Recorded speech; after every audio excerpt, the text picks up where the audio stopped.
to calculate this, we will just use the usual equation we use.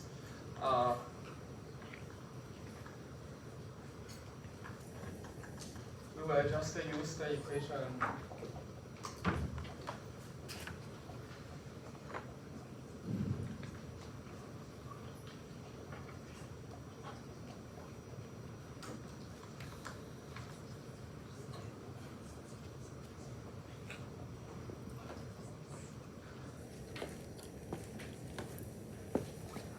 and so on. So then the first term will be P, the second term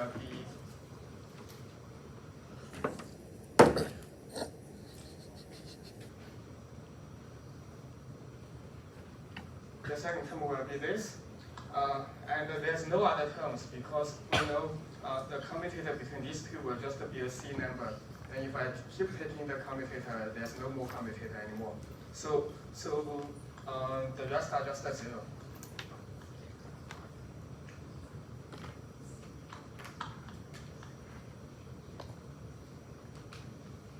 Now for this term, let's use the Einstein summation rule.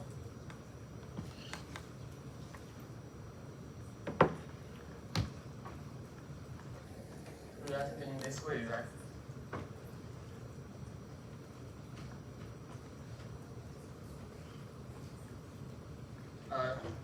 EI is the basis vector in the three directions, and this is delta ij, h bar j. And you see the result of this calculation is just p plus p0. So this shows that x has the effect of moving p. Any question about this?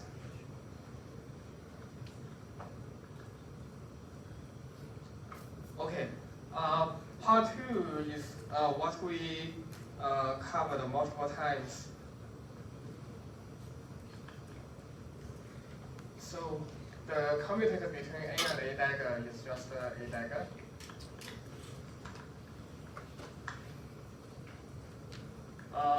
If we want to calculate this one, by the way, this being A dagger, it also means the nested commutator will still be A dagger, no matter how many types of commutators we take. So this will be equal to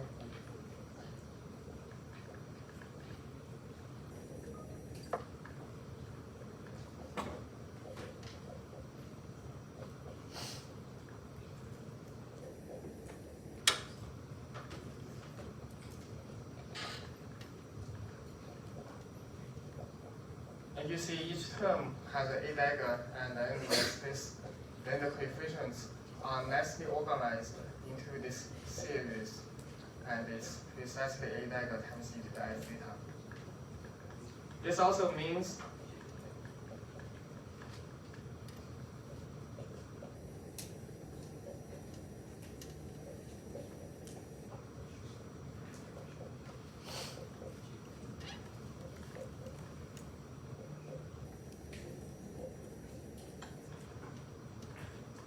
any question about this?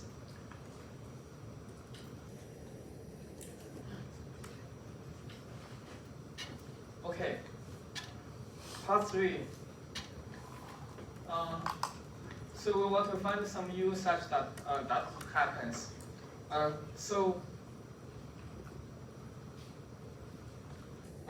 You are reminded to think of the harmonic oscillator, right?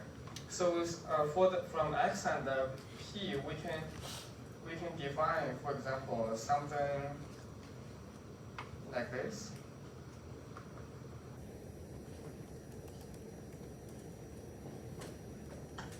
Suppose we define A and A dagger in this way, then you can check the commutator between A and A dagger would be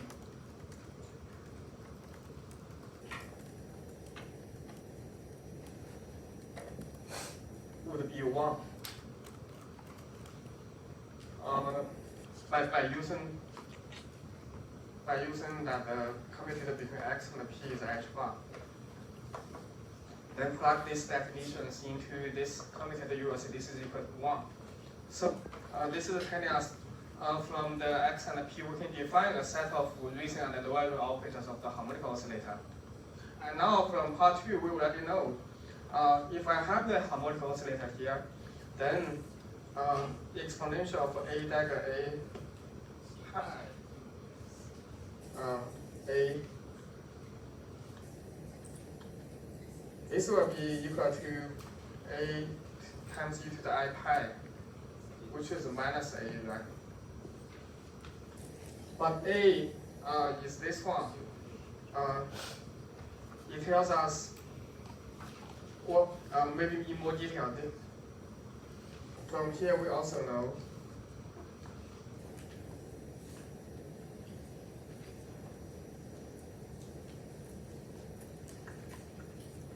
therefore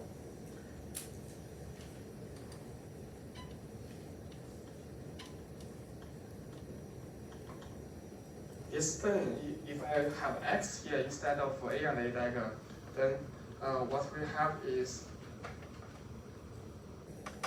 you see x is some number times a plus some number times a dagger.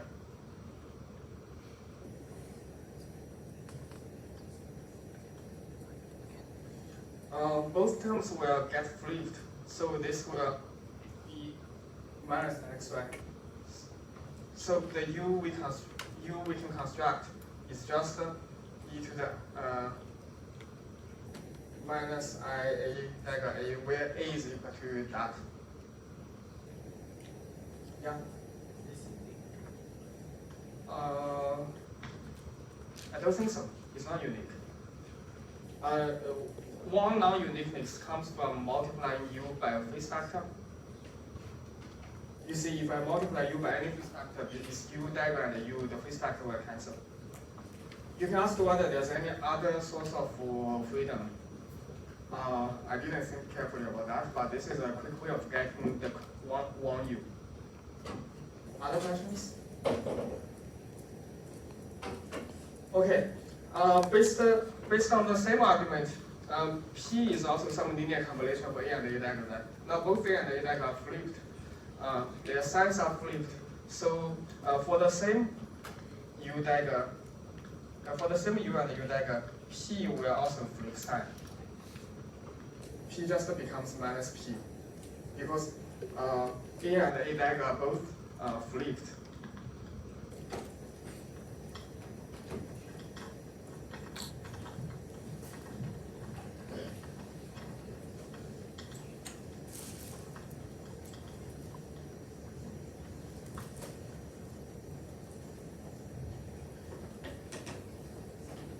Okay, part 5.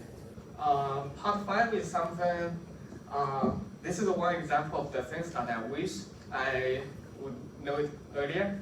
I realized that some PhD students didn't know this, but it's better to know this.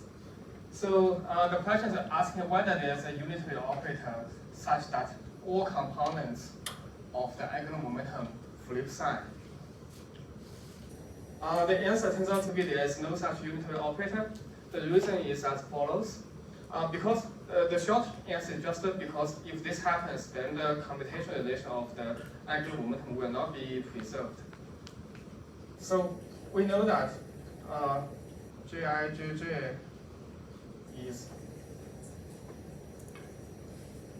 has this computational relation. Then it means if I multiply u and u dagger from the two sides of this equation, I should still get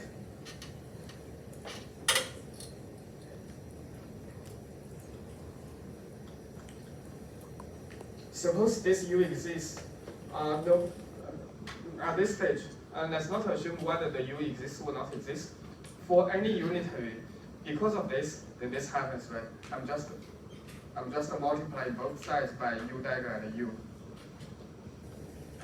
Now, suppose this there is a u satisfying this equation. It means this will be equal to minus h bar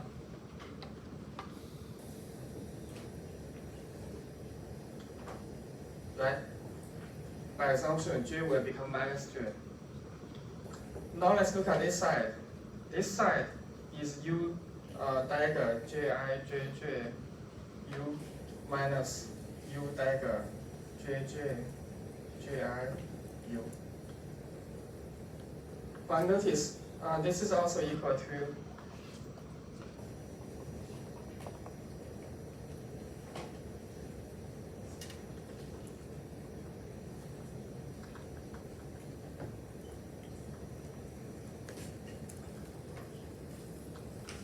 right?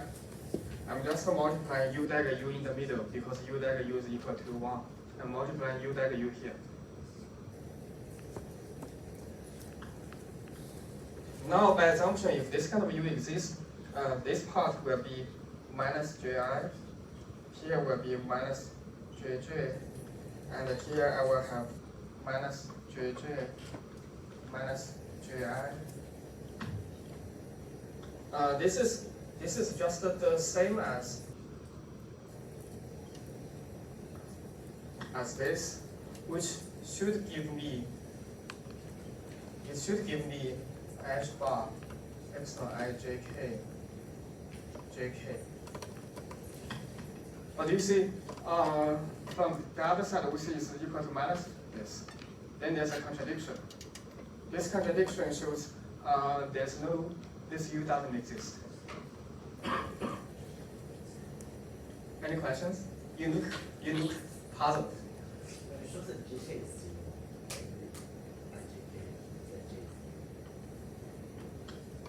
You mean this operator is 0?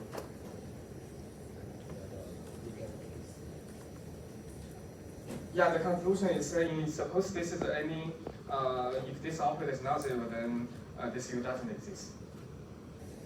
But indeed, in your other assignment, you saw if this u is anti-unitary, it could work. This could work. If it's unitary, it cannot work. Any other question about this?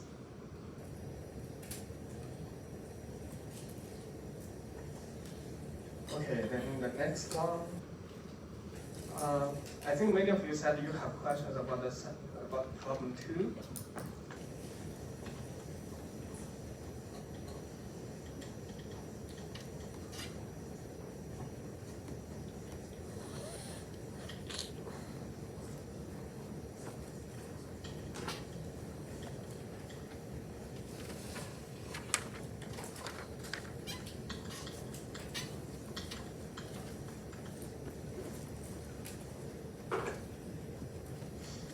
So the first question is saying, suppose there's a vector, unit vector n1, and there's another unit vector n2, whether there's a unitary operator u such that this equation works.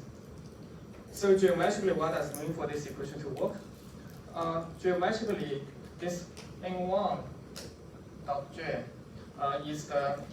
can be viewed as the projection of j on the n1 direction, right? n2 dot j is the projection on the j2 direction, on the n2 direction.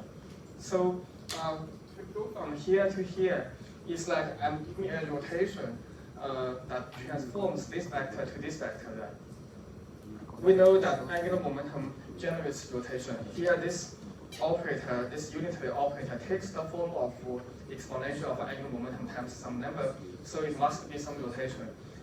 Then the question is, what kind of rotation can rotate this one to this one? The answer is not unique, but there's a very simple choice. The simple choice is to find the direction that bisects n1 and n2. For example, this is the direction that is proportional to n1 plus n2. So this is a direction. This direction bisects n1 and n2, right? In this direction, if I rotate the vectors by pi, rotate everything by amount pi, then this vector is rotated to this vector. Therefore, I can just choose n to be n1 plus n2, but normalized.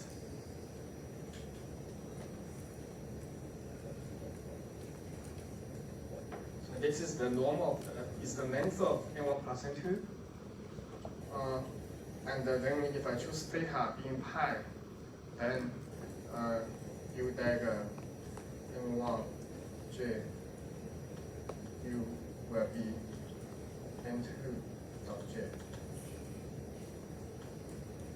You can make other choices. For example, this vector can also be tilted away from the whiteboard, and the angle can also be different. But this is one choice. Any question about this? Yeah.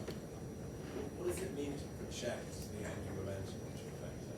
That's what confuses me. It means if we consider the momentum as a classical vector, then the geometrical meaning of this term is precisely the projection of that vector. So there's no physical meaning to it other than that? It's a geometrical meaning. So the lesson here is here the important ingredient we use is that angular momentum generates rotations. This kind of operator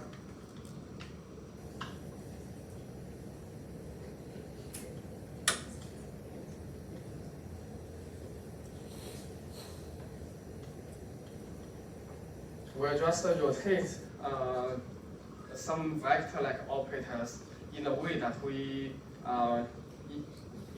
imagine rotation would do. Later I will upload a note that explains this in full detail, a very complete derivation of this. So the statement is, for this kind of U, suppose I have a vector like operator V.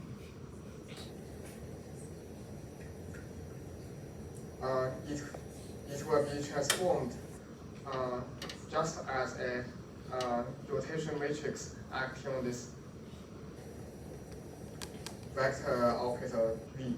Where by a vector operator, I mean an operator that satisfies the following commutation relation.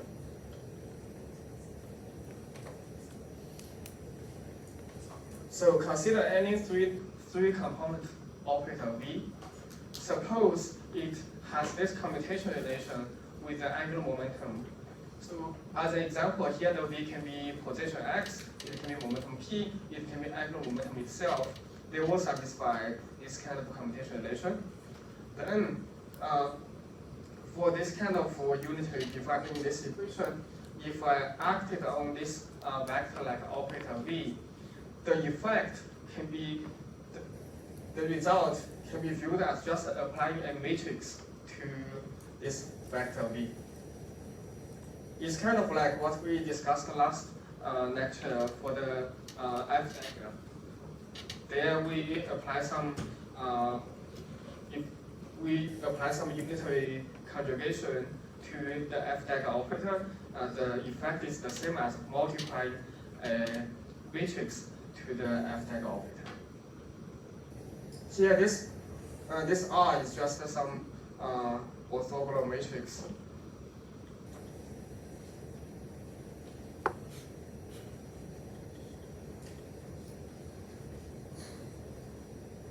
For rotations.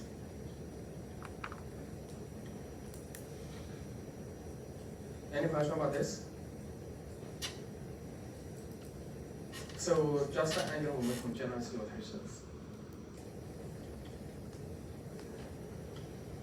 Okay, if we know part 1, then it's not hard to figure out part 2, right? The U in part 1 and the U in part 2 are the same U. The reason is because in week 1 we already saw the state. This state in part 2 is an eigenstate.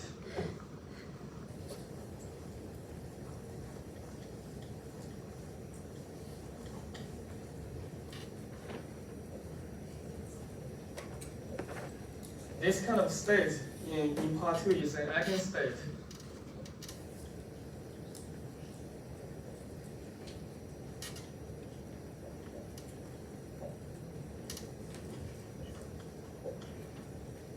Of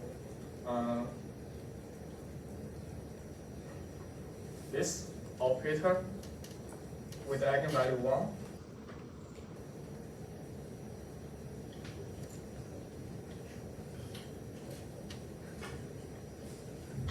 Where n1 is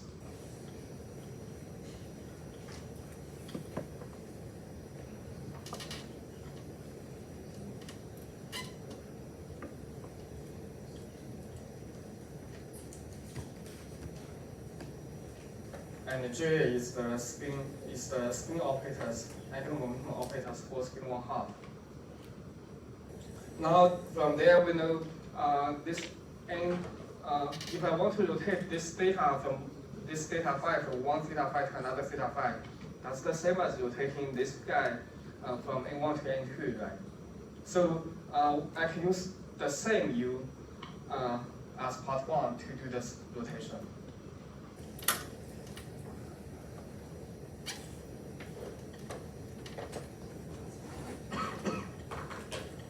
Any question? You see, the assignment problems are not that hard. Not much calculation has to be done. But still, in the future, I will reduce the amount of the assignment problems. Any questions about this part?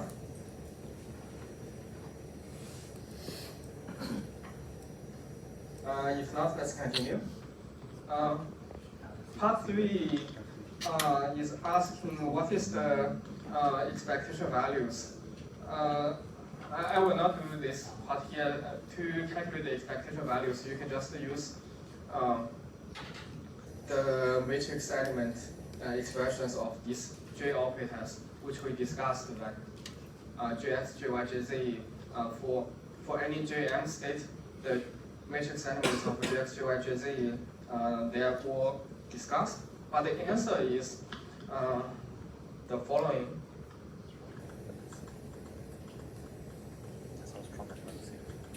First of all, this one you basically you don't need to know that you don't need to remember anything. You know what this should be like. What is this one? You should know this immediately. It's just H bar, right?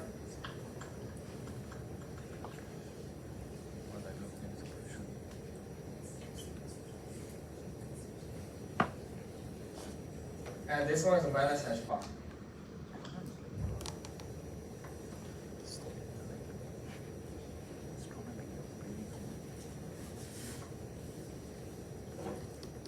What are these two?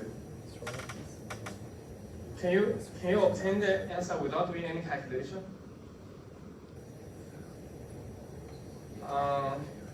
Some of you were nodding their head.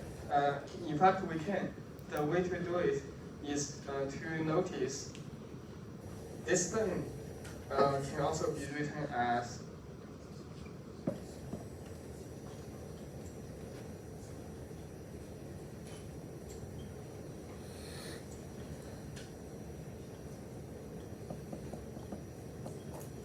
is equal to this, right? Well, why is it?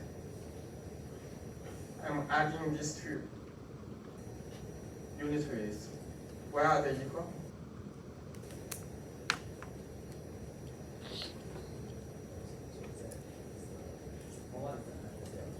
Yeah, because this is the eigenstate of this operator.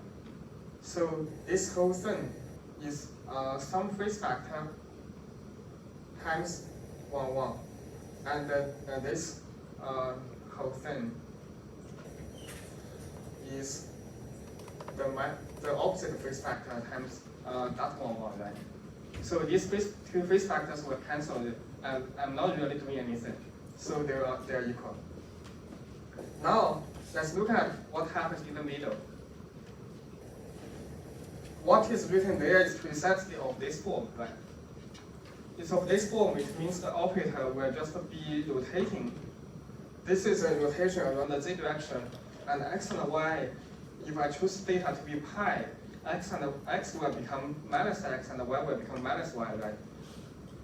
If theta is equal to pi, let me write it in this way. If theta is equal to pi, then what appears in the middle is precisely minus gx or minus gy, because it's this rotation, right? So this is telling us this expectation value is equal to minus itself. Therefore, it's equal to 0.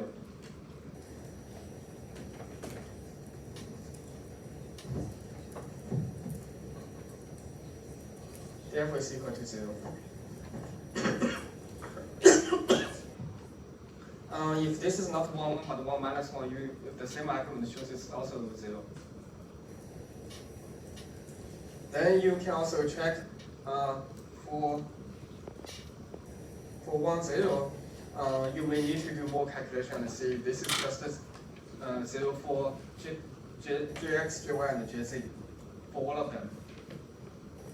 But you can also use the same argument. Right? You see, to get these answers, you don't have to do a lot of calculations.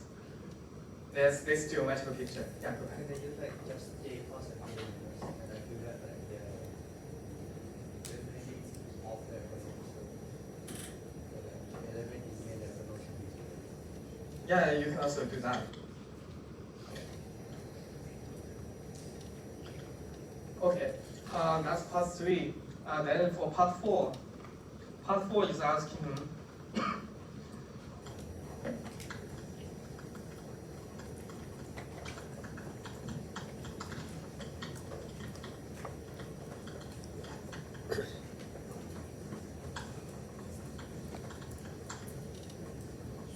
part 4 is asking whether there's a unitary operator of this form such that this equation holds.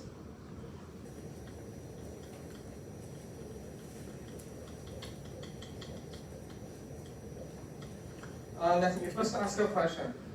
You see, in part 2, we already know if we consider spin 1/2, then no matter what state we start with, there's a unitary operator of this form that takes this state to any other state. This is the content of part 2, right? No matter if we start from some arbitrary state, then there exists such a unitary operator that rotates this state to another state, any other state. And this question is essentially asking whether the same story also happens for spin 1. Of course, you can also ask whether it happens for even higher spins. The answer is no. The reason is because suppose this is possible, then this is also saying they are the same thing, right? And this happens. What if this happens? Then if we now let's look at this quantity, it would be equal to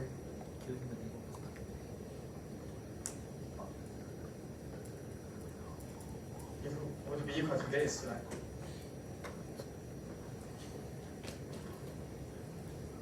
It's equal to this. Now, this thing, as we know, U is some unitary generated by angular momentum, that it will just rotate things. So the result of this operator must be of this form. Some number times Gx plus some number times Gy plus some number times Gz, right? Because I'm rotating the angular momentum.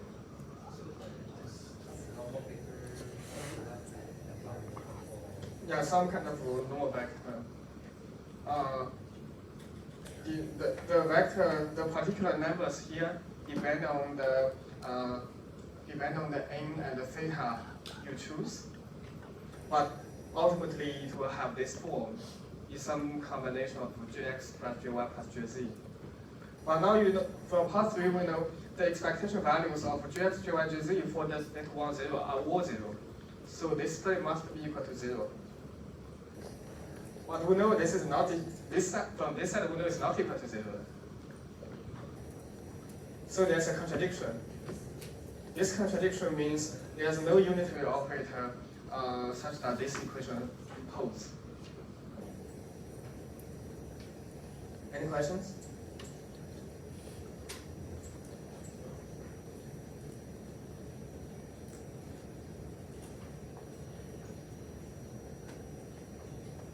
So the logic is, suppose this is possible, then we have a contradiction. The contradiction is this quantity, on the one hand, we know is not equal to 0, and on the other hand, if this is possible, then on the other, we know it is 0. This is a contradiction.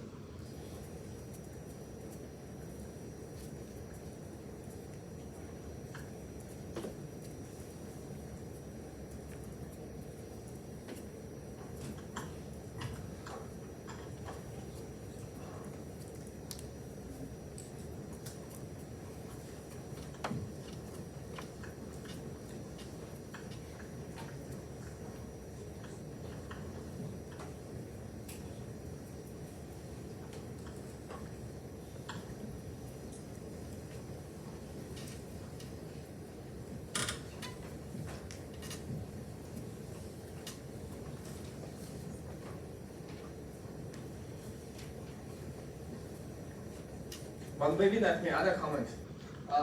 Within the Hilbert space of the spin 1 moment, of course there will be unitaries that takes 1, 1, 2, 1, 0. What we have just seen is that the unitary cannot take this particular form. The unitary must take some other form. If I just ask whether there's any unitary at all such that this equation holds, there are many such unitaries, but they cannot take this form. Okay, problem 3. Problem 3 is a kind of question that's kind of tedious, but maybe also not too much. So here we define this operator.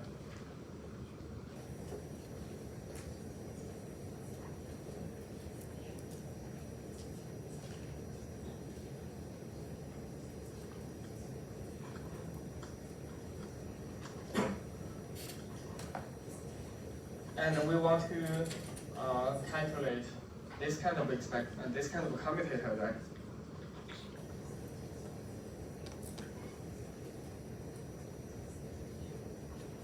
Here the Einstein summation rule has already been used. If you see some repeated indices like alpha, beta here, they are summed over.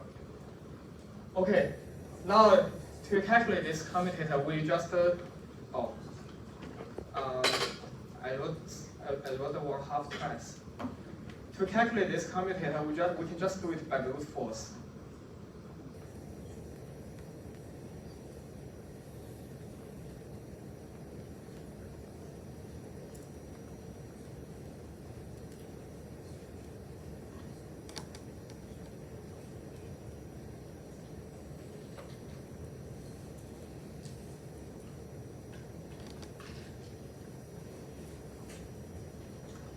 I'm just plugging the definition.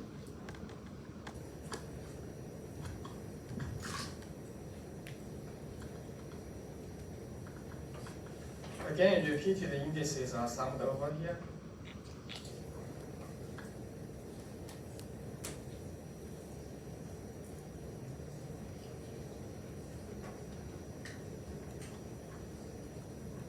So I have this. Then to calculate this commutator, basically what we need to do is to calculate this commutator.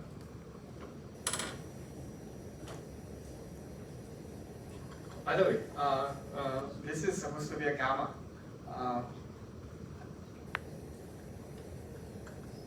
Then to calculate this commutator, we can do it by brute force.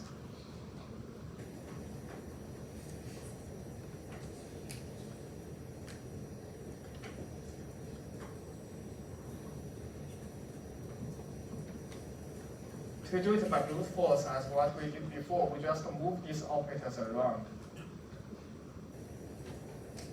So here to move these two operators around, we use the commutation relation of the bosonic operators.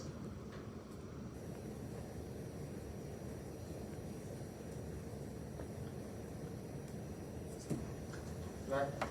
This term is just equal to this. So I have a relatively simpler term, this one.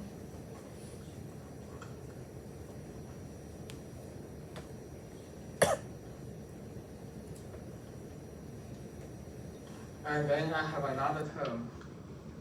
For the other term, because I want to move alpha to the alpha and beta to the left positions, let me change it. Let me write this term in this way.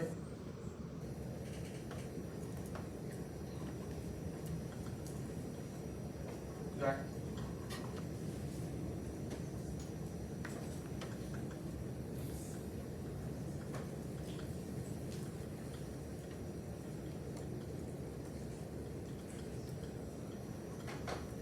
Now I can move the positions of these two again.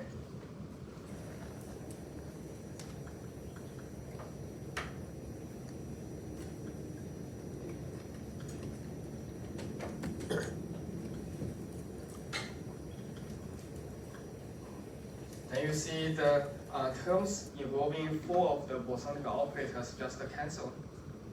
And what we have is this one.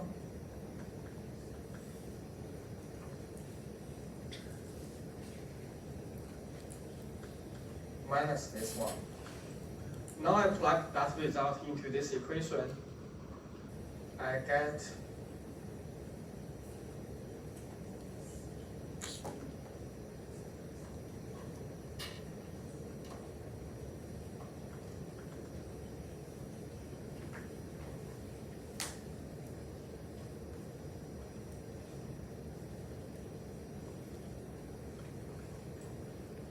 I just got this one, and this is equal to, so this forces beta to be equal to gamma.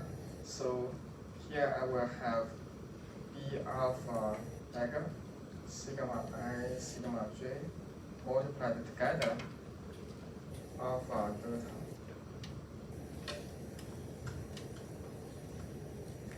And the other term is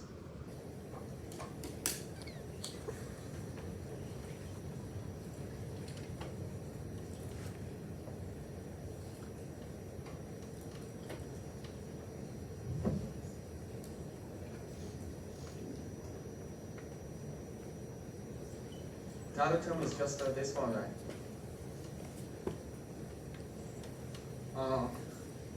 This is the alpha delta matrix element of sigma and sigma j, and this is the gamma beta matrix element of sigma j, sigma I. Then we use this fact.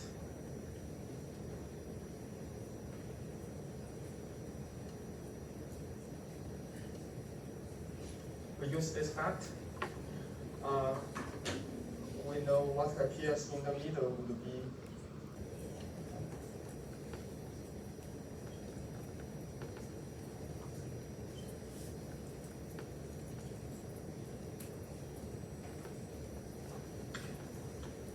that, which by definition is precisely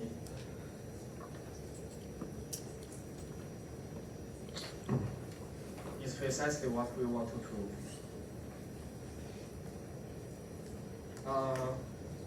This one is indeed a little bit more tedious, but I guess it's still fine, right? Any question about this?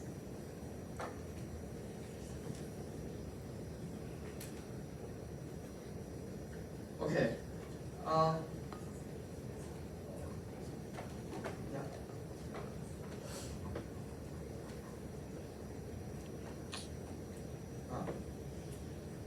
You have a question, but you don't know how to phrase it, or what?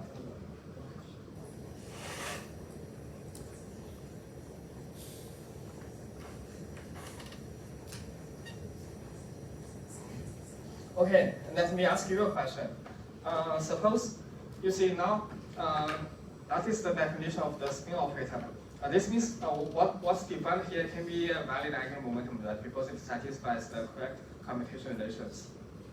Now I can ask you a question. Suppose S is defined there, then I can ask S squared, right? S involves two bosonic operators, and S squared will involve four bosonic operators, right? Now suppose I ask you to calculate the, for example, this commutator. How would you do it?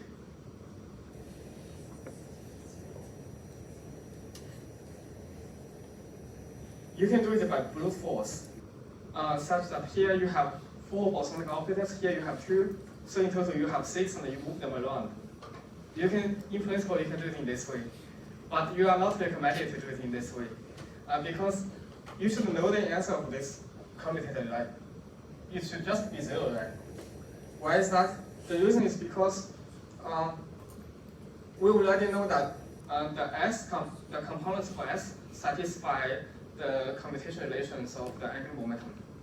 Then in class, what we have seen is that as long as the commutation relations of the angular momentum is satisfied, then this S squared must commute with all components of S.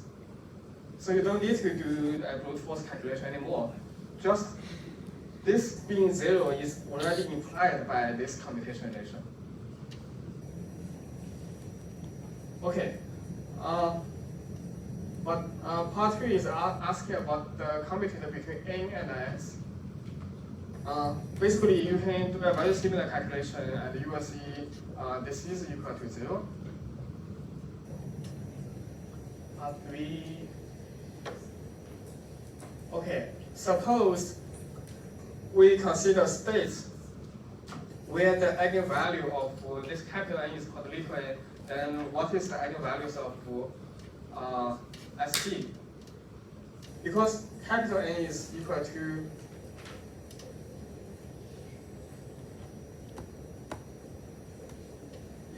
this, it can be viewed as the number of up bosons and plus the number of down bosons, right? And ST is 1/2 times the number of up bosons minus the number of down bosons. Suppose this is equal to n, then what are the possible values of these two? One choice is this is equal to n, this is equal to 0, right? Another choice is this is equal to n minus 1, this is equal to 1. And then there's choice this is equal to n minus 2, and this is equal to 2. And here this is equal to n to 0, this is equal to n.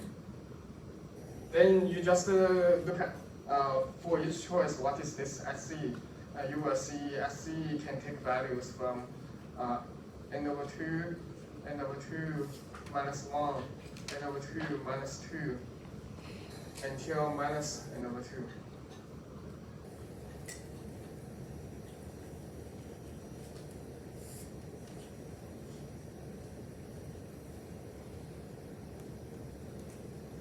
So the eigenvalues of SC is just these numbers. Any questions? Okay, the last part. What is the eigenvalues of Sx and Sy? Can you know the answer without doing any calculation? You should be able to know the answer without doing any calculation, right? The eigenvalues of x and Sy will be the same as St.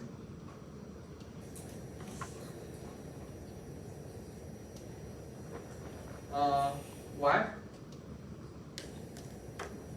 Because you see, Sx, Sy, and St, they are related by rotations. And we know momentum generous rotations is telling us there must be some unitary operators that rotate, for example, Sc into Sx, and another unitary operator that rotates Sc into Sy. Operators related by unitary operators in this way all have the same eigenvalues, although they don't have the same eigenstates. That's why they have the all the eigenvalues are just given by this set of numbers.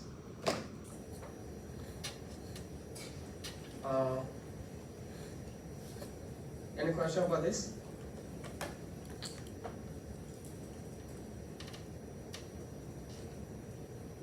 Also simple? Then I guess the midterm exam will be very simple for you.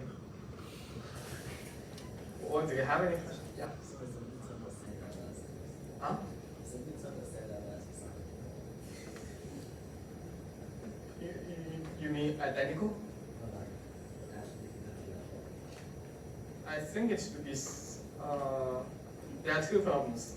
One is simpler than this. No, I wouldn't say it's simpler than this.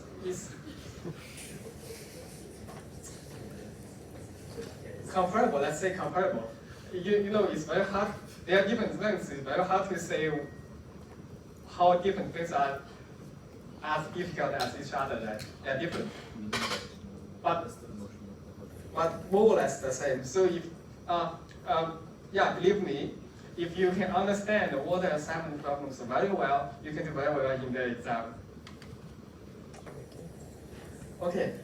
I also want to talk about the problem 2 in assignment 1, because the reason is because, as I mentioned, this picture is really the most important summary of the basic principles of quantum mechanics. It basically covers everything, this picture.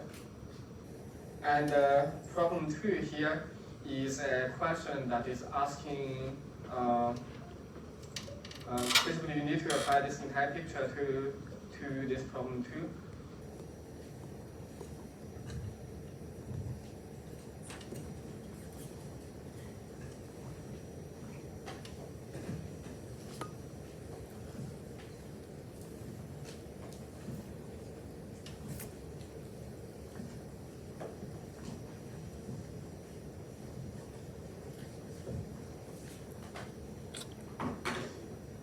So this problem is the physics of the quantum zero effect.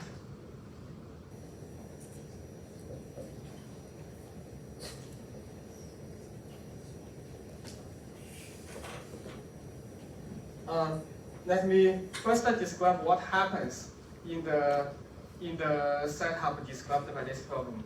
So we first have a qubit which is in the up state. Then it evolves for some time delta t. Then suddenly there's a measurement.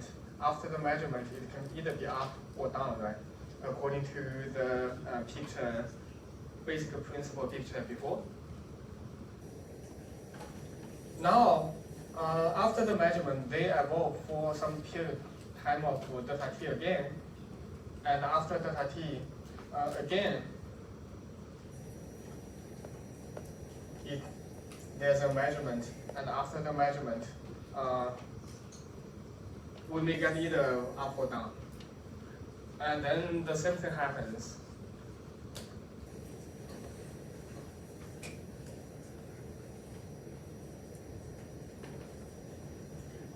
First, there's some evolution of delta t.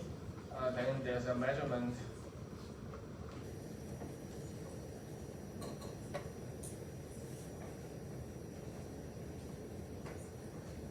And then it just continues. This is the process that is happening in this problem.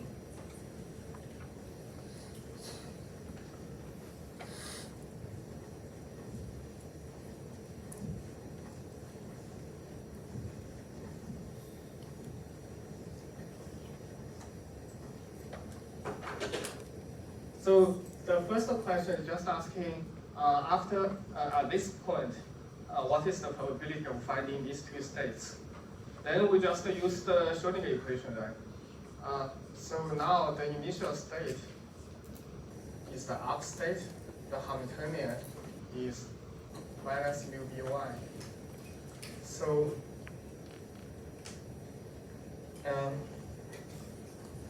the state at time delta t will be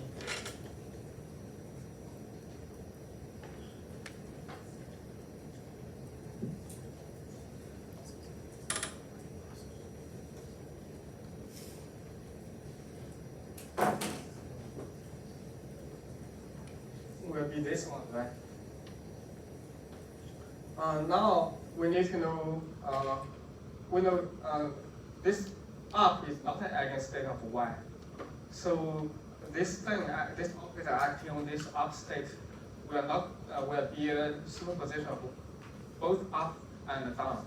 And we need to figure out the coefficients in front of up and down, because those coefficients will tell us about the probability. To do that, one way we can proceed is to use the matrix representation of y, but let me do it in a different way. Let me define this state, these two states.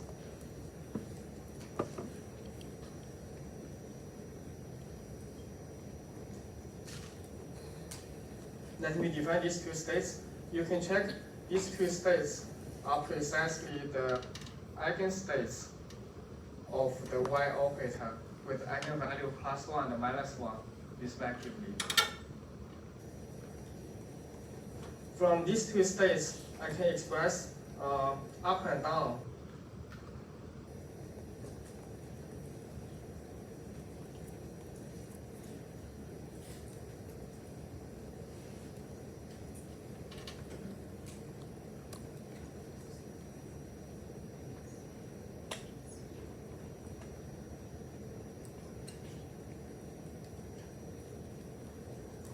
in this way, right?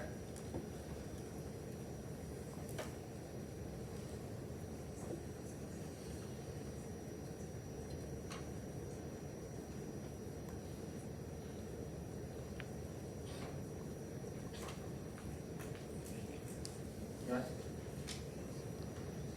I think it's right. So,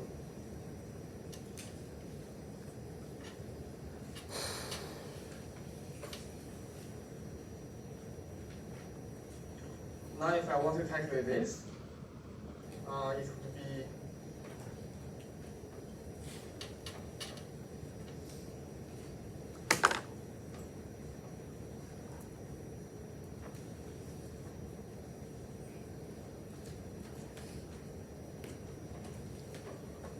it would be that.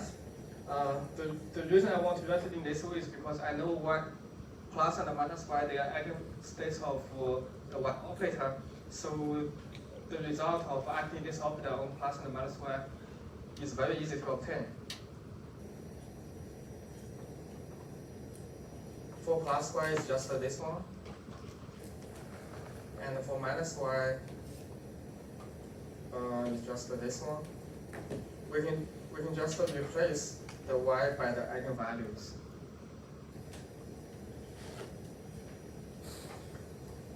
Of course, the question is asking what is the probability of up and down.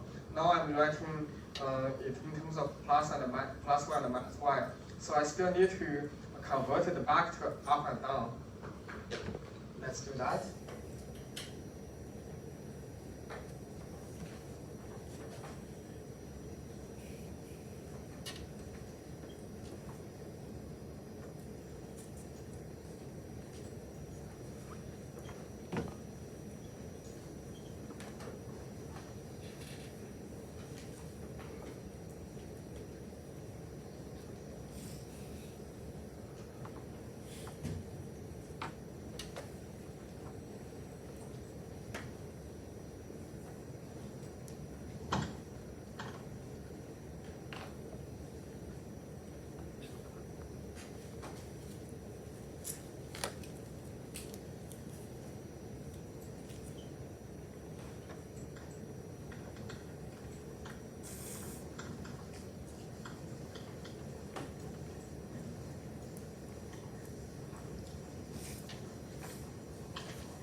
And this is equal to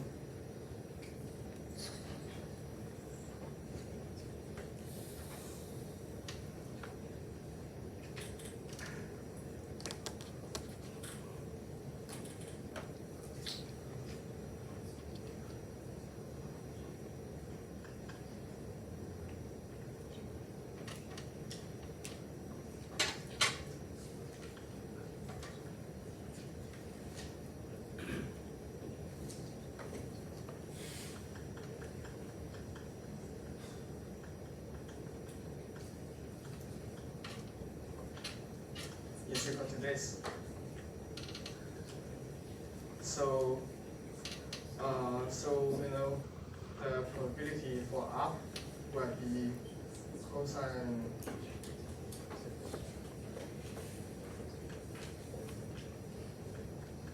and the probability for down will be sine squared.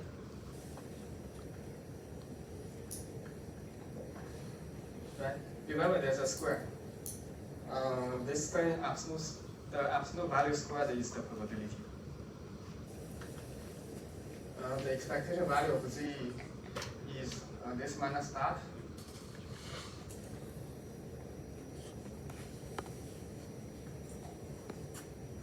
Any question about this?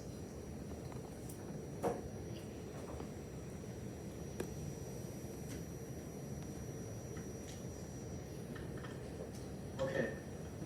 Then part 2.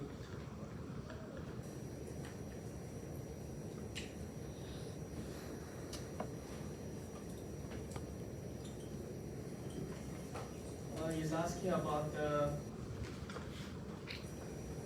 is asking about the probability of each quantum trajectory. Here, each quantum trajectory is here. You can see, suppose we start from up, then the probability of getting up, as we saw there, is this cosine squared, and getting down will be sine squared. Then here, if we again start with up, of course, the probability of getting up again will be cosine squared, and here the probability will be sine squared. But what happens if we start from the down and ask about the probability of getting up?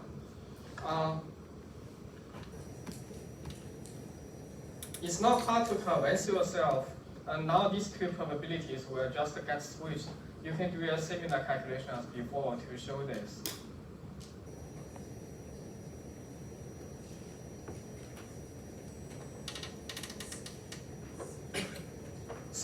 So then if you pick up any quantum trajectory and you want to look at the probability, it's just the product of the sines and the cosine squared. That's the probability. It may not be easy to use a single equation to write down this probability, but you can say it in words.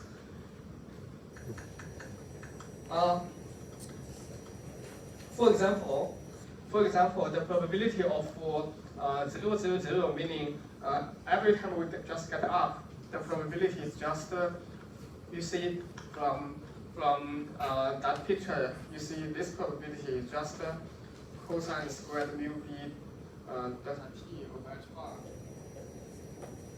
to the nth power. And we want to know its limiting behavior when delta t goes to 0. We can do this by noting that n is equal to capital T divided by delta t. So when this little delta t goes to 0, this turns out to be 1. Because this thing goes to 1, although this goes to 1 over this delta t seems to go to infinity, it turns out it doesn't matter too much.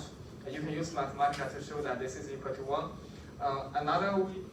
Another way to see it is to notice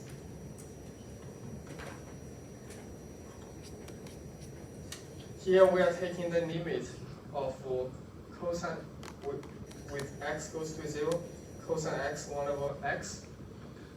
When you see this kind of thing, some power here, if you want to manipulate it, one good trick is to convert it in this way. And you will see the limit of this thing is relatively easy to calculate, and it's just 0 as x goes to 0. Therefore, this limit is equal to 1. And this limit can be obtained just by a Taylor expansion.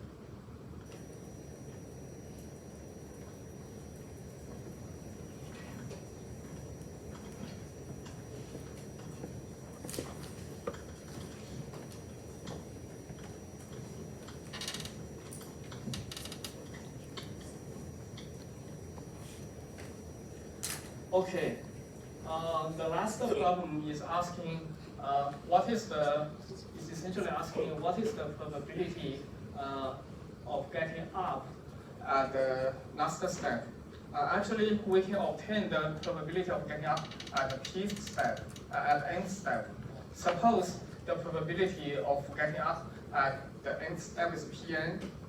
Then here the hint is to derive some relation between Pn plus 1 and Pn, right? Is it clear that Pn plus 1, you see, for the n plus 1 step to get up, we can ask what is happening at the nth step. At the nth step, we may get up if we have probability Pn to get up. If we get up and we want to continue getting up, then the next probability will be this one.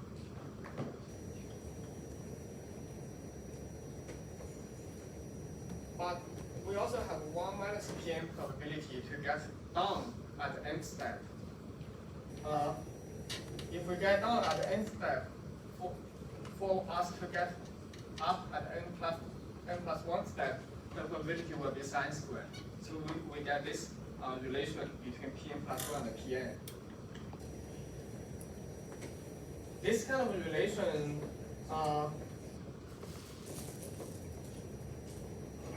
when I was in high school, I learned a trick to deal with this kind of recursion relation.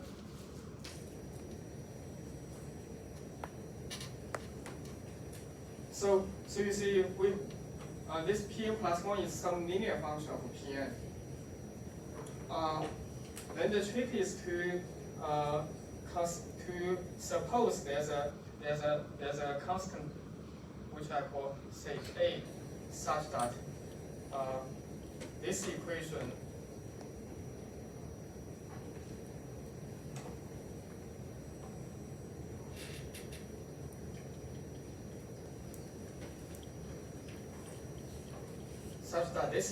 can be derived from this equation, and by requiring this equation to be derived from this equation, we will be able to determine what A is. So if I look at this equation, then we see this equation is equivalent to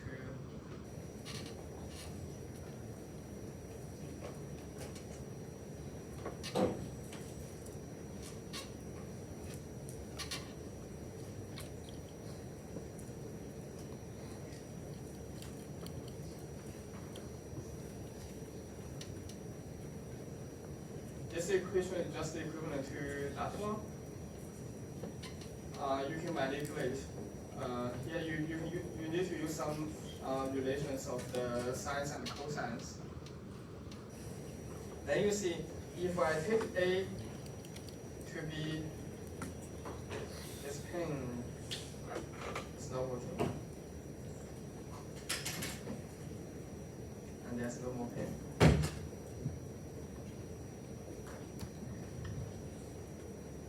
If I take A to be minus 1/2, then this equation is the same as that equation. So it tells us Pn plus 1 minus 1/2 is equal to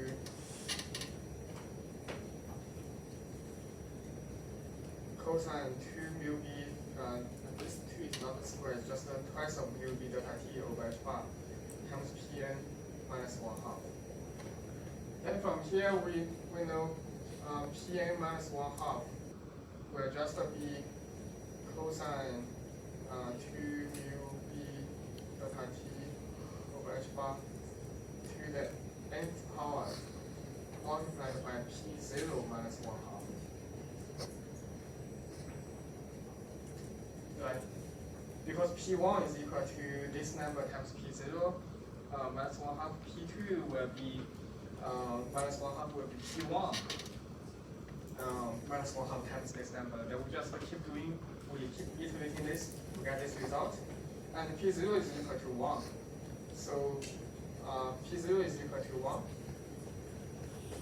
So we get Pn is 1/2 plus 1/2 times cosine 2 mu b delta t over h bar to the nth power. So this is the probability Pn for any n.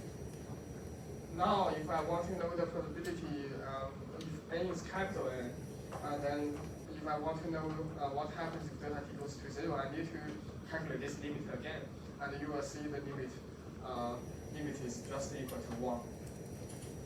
So the physics illustrated from this example is if we keep measuring something, this thing just keeps staying at the initial state, it doesn't change. This is called quantum Zeno effect. It's called quantum Zeno effect because Zeno who was a philosopher many years ago. He proposed if some arrow is flying, then at this instant it's not really flying, right? Because it has a fixed position, so it doesn't move. That's not quite correct, but what it turns out in this quantum phenomenon, something similar to that is correct. Do you have any question about this?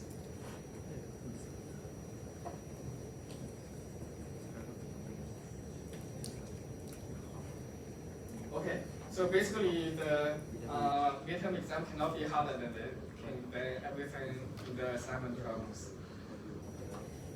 And this is what I want to talk about today. You can feel free to go, or if you have further questions, feel free to ask.